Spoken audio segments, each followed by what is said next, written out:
अगर आप भी अपना पैशन नहीं जानते हो तो इसमें आपकी गलती नहीं है, बट आप इन 3 स्टेप्स को फॉलो करके ढूंढ सकते हो आपका रियल पैशन। अगर आप भी कंफ्यूज्ड हो अपने पैशन को लेके तो ये वीडियो एंडिंग तक देखना। इस वीडियो के एंडिंग तक आप अपना पैशन जान के ही जाओगे। इस वीडियो में मैं आपको 3 सिंपल स्टेप्स बताऊंगा जिन्हें फॉलो करके आप अपना पैशन ढूंढ पाओगे।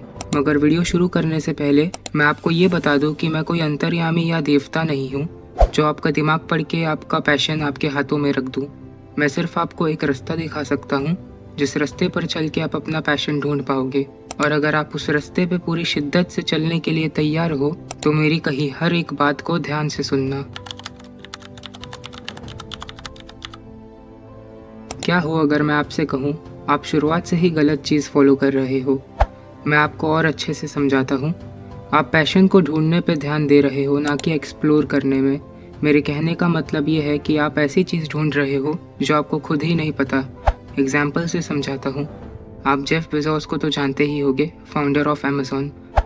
मैं आपसे एक सवाल पूछता हूँ, क्या आपको लगता है जेफ बेजोस एक दिन अचानक से सोकर उठे और उन्होंने सोचा कि मेरी ज़िंदगी का पर्पस ऑनलाइन बुक्स बेचना है? ऑफ कोर्स ऐसा नहीं था, बल्कि जेफ बेजोस तो अपनी स्टार्टिंग लाइफ से ही सक्सेसफुल थे। एक प्रिंसटन ग्रेजुएट जो न्यूयॉर्क में एक टॉप हेज फंड में काम कर रहे थे, वो भी with a great amount of salary.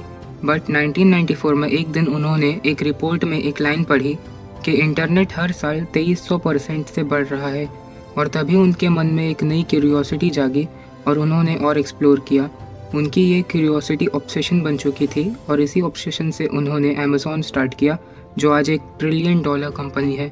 अब जेफ बेजोस की स्टोरी से आप क्या सीख सकते हो? अगर मैं इसे आसान भाषा में समझाऊं तो पैशन एक चाबी की तरह है और ये चाबी एक चाबियों के गुच्छे में है। अब इतनी चाबियों के साथ कौन सी चाबी ताले की है, ये जानने के लिए आपको हर चाबी को ट्राई करना पड़ेगा और ट्राई करते करते वो सही चाबी मिल ही जाएगी। तो बस इस पॉइंट का मतलब बिल्कुल सिंपल है, आपको वो सब ट्राई करना है जो आपके मन में आता है और ट्राई करते करते आपको वो एक चाबी मिल ही जाएगी जो आपके ताले के लिए बनी होगी। और लास्टली एक बात याद रखो, पैशन ढूंढना नहीं है, एक्सप्लोर करना है। सेल्फ अवेयरनेस कोई बहुत कॉम्प्लिकेटेड टॉपिक नहीं है। सेल्फ अवेयरनेस का मतलब बस इतना है, आप खुद के बारे में कितनी अच्छी तरीके से जानते हो। और मेरे ख्याल से शायद आप इतने सेल्फ अवेयर नहीं हो, क्योंकि अगर होते तो आपको ये वीडियो देखने की ज़रूरत नहीं पड़ती। मगर कोई टेंशन की बात नहीं है, आप अभी भी सेल्फ अवेयर हो सकते हो और इसका बहुत ही सिंपल सोल्यूशन है, और वो है क्लोज ऑब्जर्वेशन। क्लोज ऑब्जर्वेशन का मतलब आपको अपनी लाइफ को एकदम बारीकी से ऑब्जर्व करना है। हर उस चीज़ को ऑब्जर्व करो जो आप करते हो, वो छोटी से छोटी चीज़ ही क्यों ना हो। आपको सब पर ध्यान देना है। ऑब्जर्व करो वो क्या चीज़ है जो आपको सबसे ज़्यादा खुशी देती है। किस काम को करते वक्त आपको टाइम का ख्याल ही नहीं रहता। जितनी बारीकी से आप खुद को ऑब्जर्व करोगे, आप उतना ही अपने पैशन के पास होते चले जाओगे। सेल्फ अवेयरनेस एक दिन में नहीं आती, वक्त के साथ साथ आप खुद को पहचानने लगोगे। आपने कई लोगों से सुना होगा कि हमें जर्नलिंग करनी चाहिए। जर्नलिंग करने के बहुत फ़ायदे हैं और उन्हीं में से एक फ़ायदा ये भी है कि आप खुद के बारे में जानते हो। जब आप पूरा दिन बारीकी से लिखोगे तो आपको वो सारी चीज़ें पता रहेंगी जिन्हें कर आप बहुत खुश होते हो या वो आपको बहुत पसंद है।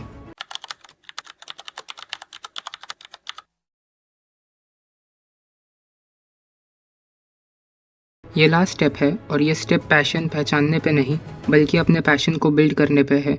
देखो, जैसे जैसे आप नई चीज़ें एक्सप्लोर करते जाओगे, आपको वो एक चीज़ तो मिल ही जाएगी जो आपके लिए बहुत मैटर करती हो। तो अब जब आपको पता है कि इस काम को करते वक्त मेरा पूरा ध्यान इसी पे होता है, मेरा दिल करता है कि मैं ये काम पूरा पूरा दिन करते रहूं, तो अब आपको उस काम को सिर्फ एक साइड क्वेस्ट की जैसे नहीं देखना है, आपको उसे और ज़्यादा टाइम और प्रायोरिटी देनी है। और यही है हमारा third step, commit and evolve. एक एग्जाम्पल से समझाता हूँ, आप मुझे ही एग्जाम्पल की तरह देख सकते हो। मुझे वीडियोस बनाना बहुत पसंद है, नो मैटर कि मैं इसमें कितना परफेक्ट हूँ, नो मैटर मेरी वीडियोस की क्वालिटी कितनी अच्छी है, बट फिर भी मैं डेली वीडियोस बनाता हूँ क्योंकि मुझे पता है मैं भले ही परफेक्ट नहीं हूँ, बट इस काम को करते वक्त मुझे ये नहीं लगता कि मैं अपना टाइम वेस्ट कर रहा हूँ या ये चीज़ मेरे लिए नहीं बनी है। तो इसी तरह आप जब उस एक चीज़ को पहचान जाओ, तब आप उसे सिर्फ अपनी खुशी के लिए करने के बजाय उससे दूसरों का फ़ायदा करने के बारे में भी सोचो। भले ही आप उस काम में एक्सपर्ट ना हो, बट फिर भी आपको उसे डेली करना है और डेली खुद को इम्प्रूव करना है और बस आगे बढ़ते चले जाना है।